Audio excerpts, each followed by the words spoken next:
Good esports morning to you all, and welcome to another beautiful Saturday of League of Legends action. I'm James Patterson, ready to digitally cozy up, alongside some of my favorites in the biz, Emily Rand, Jake Spontiberi, and Kaizen Primal Asiedu. We got a big day ahead of us, and this weekend marks the end of the first round robin. And with only 2 unique opponents left for each LCS squad, let's take a look at the current standings. We got 100 Thieves and Cloud9. They're neck and neck at number 1. Dignitas, TSM following together at 3rd, with Team Liquid in 5th. Just 1 game ahead of Evil Geniuses. FlyQuest Immortal, CLG, Golden Guardians rounding us out.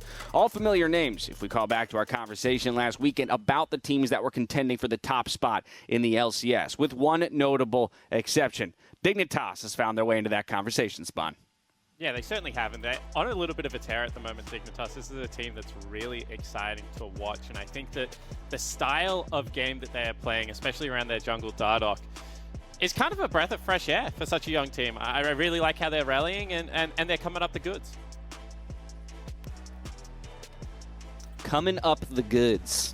Is that something you've picked up in your coaching years more recently? Is that how you guys determine whether or not things have been successful? Came up the goods?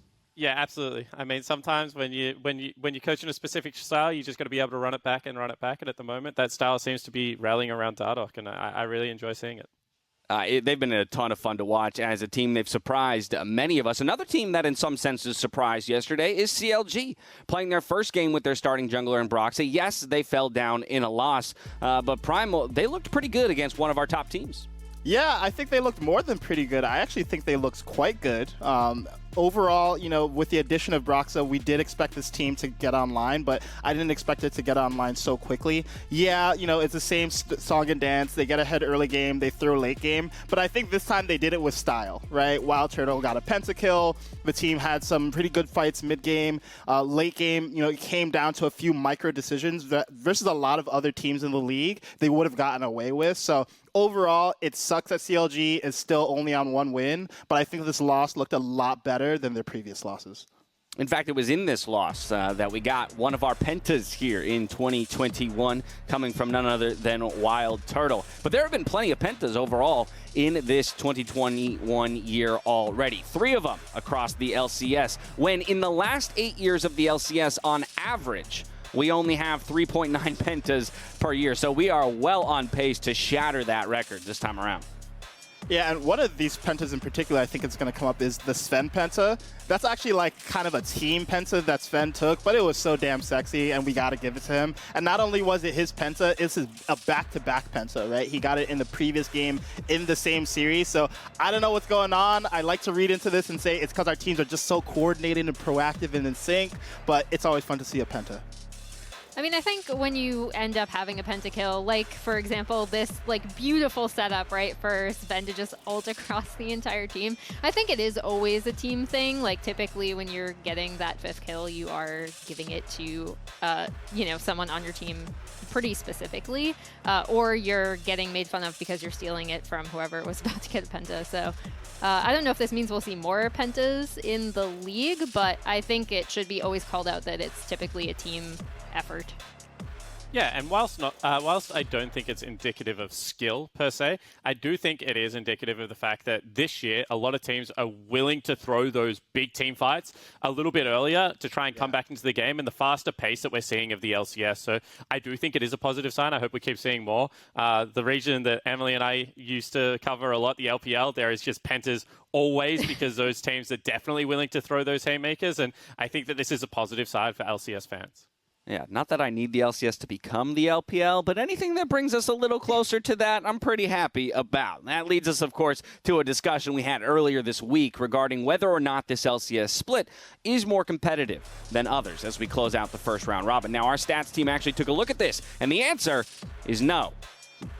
It's not, kinda. Well, here's how it works. 2018 Summer Split was the most statistically competitive with the least game separation between first and last place team. Our team broke it down on the Twitter at LOL Esports Stats, so be sure to check that out there. But Primal, give me your perspective on the way things have shaken out. While there might be some separation between first and last at the moment, it still feels like there's quite a bit of parity in this league.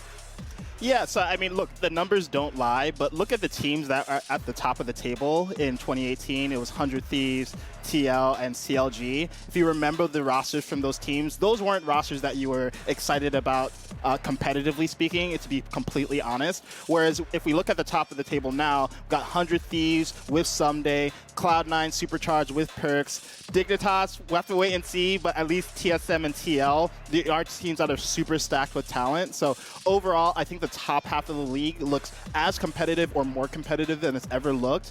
And at the bottom end of the league, no one is a free win, right? Even CLG, who's won 6, has gotten even or ahead in most of their games.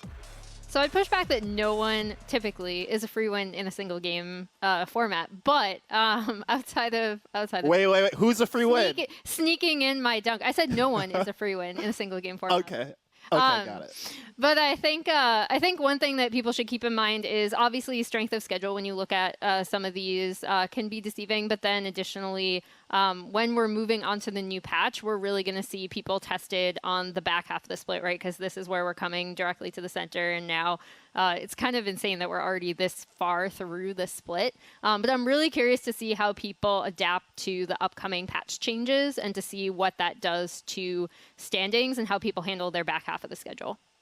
I also have some curiosities about whether or not this aggression that we kind of talk about, the aggression that, proffered up 5 or 3 pentas for us already, will that continue? Will teams start to refine their strategies and play styles, and slow things down? Just a bit. Now, speaking of schedules, let's look ahead at our games for the day, where all of the teams facing off are within 1 game of one another in terms of their spring split record. We're starting it off with Cloud9 taking on Dignitas, who after today could be in that conversation for first place. We'll have TSM versus 100 Thieves later on, a game with similar stakes. And then at the end of the day, we could have that 4-way tie for first. Yeah, and this day is just insane, right? Like starting at the top all the way through the bottom. All of these games should be competitive, which just speaks to what we've been speaking about. And I think that the last game for me, FlyQuest versus Golden Guardians, whilst it doesn't really have playoffs implications just yet, will be very telling for how these team splits could go, because FlyQuest is a team that coming out of play-in, out of the lock-in tournament, a lot of people were starting to build some hype around, and it's kind of fallen off a little bit. So they need a very clean victory versus Golden Guardians. And I hate to say it, Primal, but if any team wants to escape from the free win moniker right now, it is Golden Guardians. So they need to have a competitive game today or pick up a dub to kind of fall out of that category, because getting smacked in 22 minutes by Team Liquid certainly is not the start of the week that Golden Guardians were looking for. Yeah, that's fair. I mean, they're like 80% off win, not necessarily free, but they're getting close to that 99.9 repeating status. But this schedule is kind of insane, right? I don't know if we've ever had a day where it was so perfectly aligned, like everyone's within 1 game of each other. If we look at the teams who are ascendant right now, like TSM challenging for that top spot in terms of the play they showed us on the map. Dignitas looking super good out of nowhere, and a lot of people had them bot 2, bot 3 in their rankings. So this is actually a pretty crazy day and a lot of potential. Well, given that parity that we're talking about, I do want to talk about a few players who have been stealing the spotlight to kick off the spring split. But I want to know who you all are focused here going into week 3. Who's going to make the difference in their matchups today and ultimately pull ahead? So, Spawn, who's got your eye? Yeah, I got Tanatime in the mid lane. Demonte from 100 Thieves. This is a guy that is so polarizing depending on which fan or pundit you speak to. But he is one of the most banned mid laners in the league right now. And whilst people will criticize him for his small champion pool, it is very effective. And when you have to throw 22 bans at this guy in the 2021 season already, and he is still so effective on the picks he's able to get, I think this is starting to turn into a compliment. He plays the game in a very unique way. He is a role player, but role players at times do make championship teams. You need those pieces to be able to glue everything together. And Demonte, to me, just does it the best out of anyone in the LCS. I find that stat fascinating, that he's the most banned mid laner. That is not something I would have expected looking at the mid lane pool in the league. My mind would have jumped to people like Jensen or Perks, who kind of have a little bit of an elevated status as an individual. He's looking at Demonte. Emily, what about you? So I want to call out Deftly, because I think people entering this split felt like they had a really good idea of who Deathly was, right? And they were kind of, I won't say like actively upset that Evil Geniuses picked him up, but there was kind of this prevailing narrative that we already know who Deathly is. We've already seen him in the LCS. He's, mediocre or whatever people were saying, and we could have done better. And I thought, in particular in the lock-in tournament, Deathly really showed up. I think he's a really integral part of this lineup, actually, and I think he's performed really well for Evil Geniuses, despite the fact that obviously EG have struggled in their past few games, but I really appreciate how well he's performing, and I do think he has stood up to some of those people who initially said, like, we definitely know who he is, and he's not going to do well. Yeah, and I think that's a narrative to a lot of the younger North American talented players, because some of these players came in as like 18, 19-year-olds, and they didn't have the best initial showing. And then they go back down to academy or they play on a different team. Maybe they spend some time even unrostered. But when they come back as 22, 23-year-olds, people are just writing them off as people that we've already seen. But 22 or 23 in an athlete's career is so young. Like, it's just crazy to me. And as a coach, I'm really glad that Deathly's coming in, having a much better showing this time around. It gives me excitement for a lot of the people that are currently in academy trying to battle their way back in. And hopefully we continue to see these success stories. Well, and just to really quickly follow up on that with the age thing, it is different in an NA, and I feel like people should recognize that because we don't have the same trainee systems in place that like LPL and LCK do, where you're starting kids off at 14, 15. So like that shouldn't actually be a huge deterrent.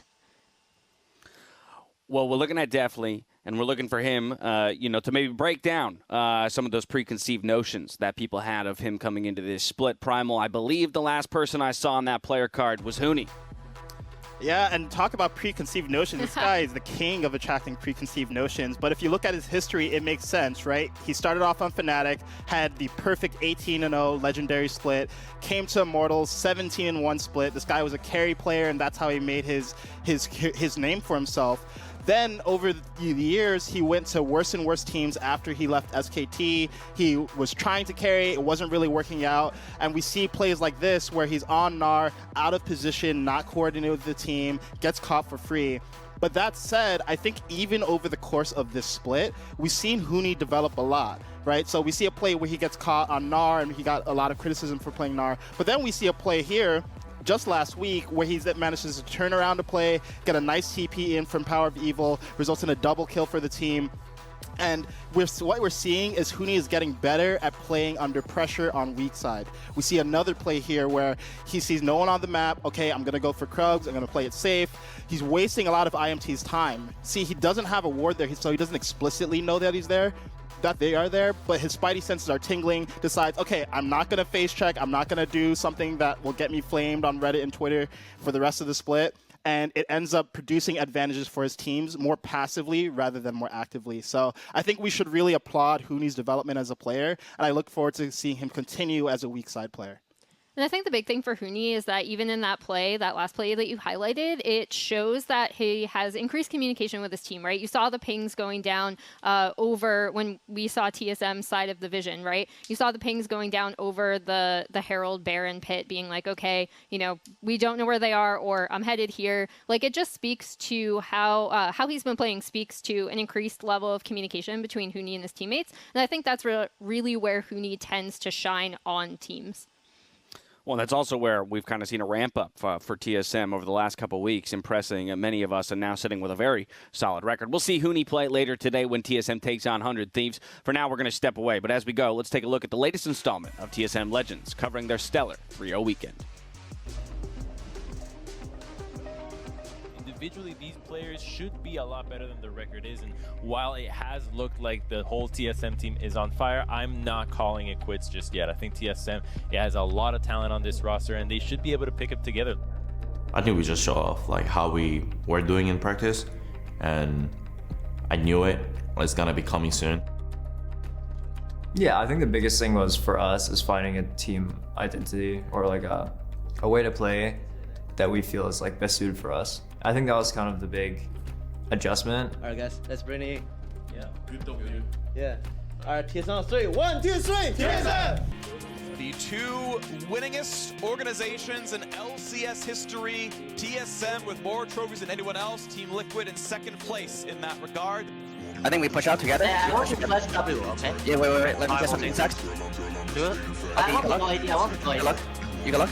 Same flashes into the big play. Stunned Tactical. He's going to flash away with his cleanse back on. And the re-engage. Beautiful first blood comes across. Already 1-0. The sleep comes across. Cortez J is 1 hit away, and Speak is going to find that kill. They should have voids in that jungle. Just clear. 80 still hasn't base. Can you push Just with clear the around Gorns. No, it's not. Oh, coming. She can't flash for 10 seconds. She can flash like 5. She can flash now. Nice! I can also TP here. We can fight. The jungle's not here. Yeah, I'm moving first. Lane no planes. I'm moving first. Here. Oh, I hit it, I think. I ult. Graves is behind me, guys. Winning. No watch cannon on. AD no planes. Yep, no. Let's go first. Look here. I sleep. Cannon. AD no planes. No Can we go? Let's go. No flash. I go magnet.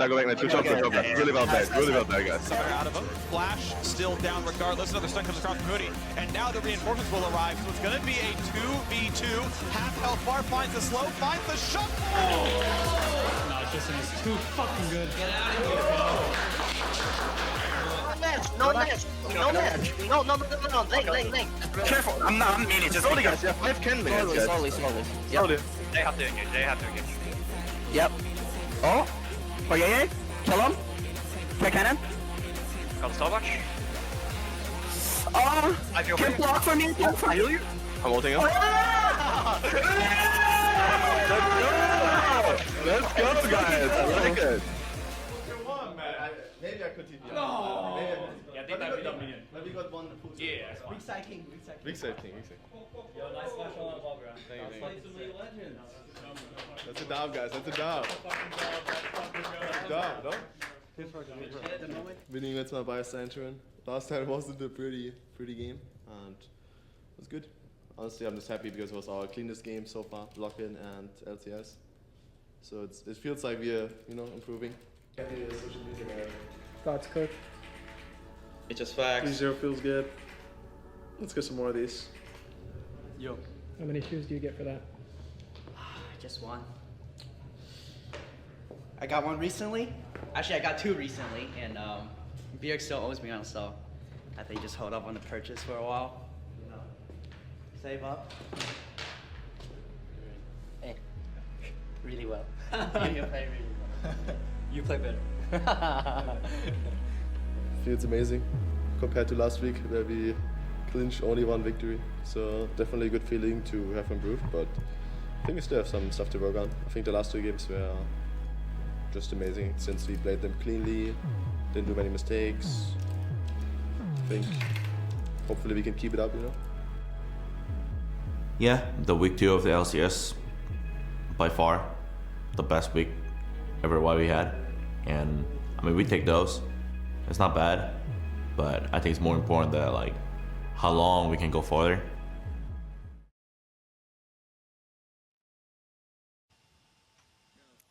Welcome back to LCS Countdown, where only the best of the best get to compete in this arena that will test the brain power of the State Farm analysts. It's another round of Jeopardy! Y'all 3 pretty ready for this? 3 questions coming at you. I'm never ready. Primal's confident. You said won never last ready, time, Emily? man. I should be confident. Emily, I feel like you're pretty good at this. I feel like you're one of I'm the better never performers confident. in this. Oh, my That's my goodness. secret. Okay. Aw. I know Spawn's confident. He's always confident. Question 1. Which player has had the highest damage per minute in a single 2021 LCS game? Ooh. Huh. It has to be one of the dirty fasting Senna players. I was going to say, I don't has need to to be. raise my hand, but I'm going to go FBI Senna had like a 51%, Yeah, that's what I was going. right? Okay. Emily's going FBI. That's what I'm going. Senna, FBI, 100 TFBI. Spawn. That's good. I'm going to go Sven, just because I think I agree with Emily, but I'm in such a contrarian mood. I just woke up on the wrong side of the bed, so Right, you're yeah. wrong, it's Sven. Well, also The other fasting damage Senna, though. percentage doesn't equal actual damage per minute. I'm just going off of the fact that he was 51% of his team's damage or something like that in the game. Okay. And Primal, where are you thinking? I'm going to say something crazy like a top laner who's just been wailing away on someone all game and then had sick team fights. Let's go with Alfari. Okay, interesting. In the lock-in tournament, there was a period where the top winners were the highest damage per minute, but it is, in fact, that FBI fasting Senna game against FlyQuest from Week 2, Spawn. You played yourself. Spawn, you knew it. You played yourself. I literally gave the answer away and then copied someone else next to me. Right. That's a terrible strat. Yeah, it's like you took the test and then handed it to your friend and then cheated off your own test but did it poorly. One of those situations. All right, question 2. Which LCS game has so far been the biggest comeback? Is it A, Immortals versus TL in Week 1? Is it B, TSM versus CLG in Week 1? Is it 100 Thieves versus EG, also in Week 1? Or would it be in the C9 versus TL series, Game 3 of the lock-in finals? Where did the biggest comeback occur? Meaning biggest deficit overcome. Biggest goal deficit? Biggest goal deficit overcome. And so it could have occurred at any point in the game. Given the monumental throws we've seen from CLG, I think it's B. Primal's going with B, TSM versus CLG. Week 1. I was also going to go with B, but now I feel like I have to do the Spawn thing where I'm like, I need to pick something different. Should have been faster. Yeah, I know, right? I'm trying to think of how big of a gold lead EG had. I'll go 100 TEG. I'm going C. I'm going B as well. Oh, so now you're not a contrarian, Spawn. What happened? I said B before Primal said B. You're correct. Don't you worry about it. Don't you worry about it. You are correct. It is TSM versus CLG. It was an 8.8K gold difference that was recovered from. A very impressive one. Waiting for the first one that comes above 10K, though. We've had a few of those in the past. Those are always exciting. Question number 3, third and final question. Name a champion that has ever had 100% presence in the first round robin. Bonus points if you can name the split that champion occurred. Aphelios. 100% presence, meaning picks or bans. Aphelios. In the history of the LCS through the first round robin. So that would be 9 games for each team. So we've got an Aphelios. Do you have an idea of what split that would have occurred? Literally pick a split since he's released. Yeah, so any split since the introduction of Aphelios, and Aphelios is the call there. Primal, Emily, what are you guys thinking? I have no clue. I'm gonna go. I'll say Kaisa. I'm trying to think of. I want to go back to like a split that's like super in the past, but I also think There's a few. There's a few and like a bunch of champions that were like broken on release. Like I remember like on release Zyra, on release Lulu. So I have before we're not going to show it yet. I'm just going to let you guys know. I have a list of 7 champions that have all met this metric. One of those has actually occurred in this split, which you guys have not guessed. But I still have the Aphelios guess and we have a Kaisa guess. Olaf? Olaf for this split is what Primal's guessing. All right, that's my final guess. Okay, so Olaf over here. I'm going to go Yuumi. I think Yuumi was 100%. When do you think Yuumi had 100% presence, though? 2019? Was it on release, right? 2019. You are correct. 2019 summer, yes! Yuumi had 100% presence through the first round robin. We are also correct in the Olaf call for 2021 spring. Still 100% presence at this point. The ones that I'm actually kind of surprised weren't called out were things like LeBlanc. Just, even if you didn't know which year, just remembering that, like, for example, LeBlanc has always had periods of absurd dominance in the LCS. What I was surprised wasn't on this list, though, to be honest, was Kassadin of old.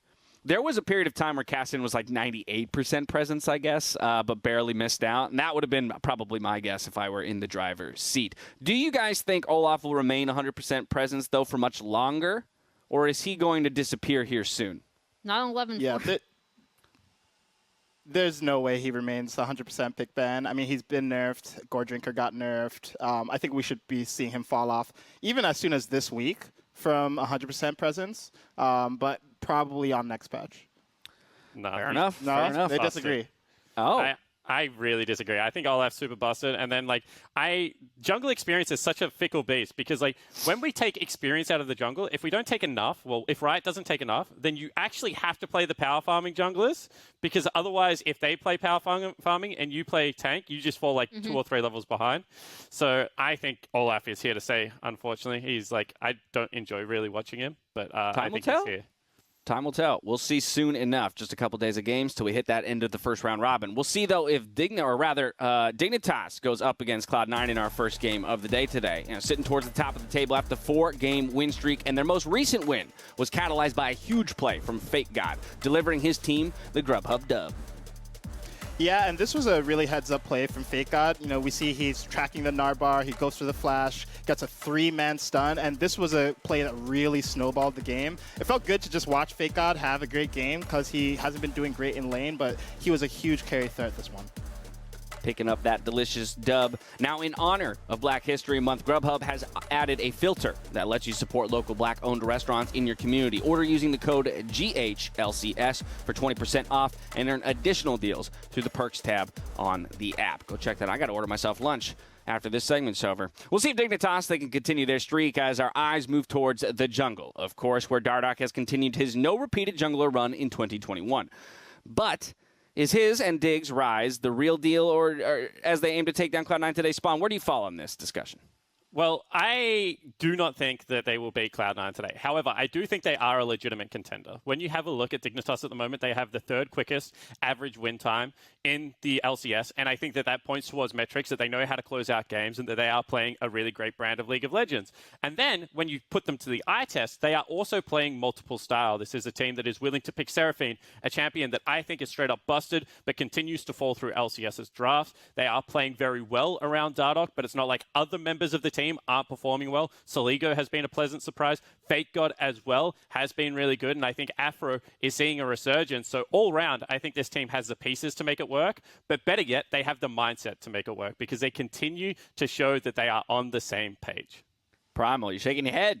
No way, man. Okay, so contender means winning the split, right? Do we really think Dignitas is going to take a best of 5 over TL or 100 Thieves or C9? So, look, I love how they've looked under the Dardoch dictatorship, but at the end of the day, we do have to consider the strength of schedule. So far, they've beaten FlyQuest, Golden Guardians, Immortals, CLG, and EG. Out of all of those teams, only one is even considered potentially top tier in EG, and recently they haven't looked so good. The other 2 teams they've played are 100 Thieves and TL. They did not look good versus those teams. Their solo laners are both bot 3 in the league statistically. So, yeah, it's great that they're 3rd in the league in terms of closing out games, but at the end of the day, they're closing out the games versus teams that are kind of weak. So I like Dignitas. I love to see them succeed, but they are not a contender. It's funny, they're closing out games that are against teams that are kind of weak. Apart from that IMT team that ran over TL, or that EG team that was all of a sudden a contender in, the play-in lock-in tournament, but then all of a sudden isn't now. Like, the reason these teams aren't considered contenders now is because Dignitas is beating them. It's not the other way around. It's not like they were bad before playing Dignitas. It's Dignitas made this team look bad. No. That's super cherry picking. Like, no one was considering IMT a contender even after they beat TL. That was like, oh wow, this team had a really great game. Revenge had a pop off, but no one was like, oh, this team was a contender. Dignitas beat them, and now they're pretender. That's cherry picking stats. Well, I do think in some senses as well, we're going to have to wait until the last 2 games of the first round robin are completed. A lot of people like to cite, strength of schedule up until you've gotten to that point where every team's played everybody to really determine what the pecking order might be here in the LCS. But I want to get Emily in on this conversation, but maybe colored a little bit with the perspective of Dignitas' style as now has been deemed the Dardoch dictatorship. Yeah, so I know we're going to load into game really soon. I'll try to make this quick. I really like what Dignitas has been doing because I think they have a pretty clear-cut idea of how they want to play. We're going to go through a few of their level 1s, and, suddenly everyone's here to protect Dardoch's jungle, to protect his first clear. And while sure, Primal is apparently calling it the Dardoch dictatorship, I think it's really, really cool, this running gag he has with playing a variety of champions. I don't think it's particularly like, oh man, I'm just going to pick a random champion. The Blue Cane, guess what? We've seen it in LCK. We've seen it in other regions. So, I really love how much flexibility this team seems to have while still having a really clear-cut understanding of how they want to play as a unit. Like, you see the flexibility in their drafts, and obviously here with, we're looking at Blabber and Dardoch's champ pools, the shared champions they had, and 2 notable champions in OLAF and Rek'Sai that Dardoch has yet to play in his quest to play every jungle champion. But I like the combination of a very clear-cut style with enough champion flexibility that they can kind of do what they want. Yeah, and I'll just add a quick point. I totally agree with everything Emily and Spawn have both been saying about Dardoch and Dignitas looking good. If they beat Cloud9, then they are a contender, but not before. Ooh. Okay, all right. Well, I'll check back in with you then in about a half hour or so when this game is over. It's time for me to give the reins over to Pastry and Kobe, though, as we get into that face-off between Dignitas and Cloud9.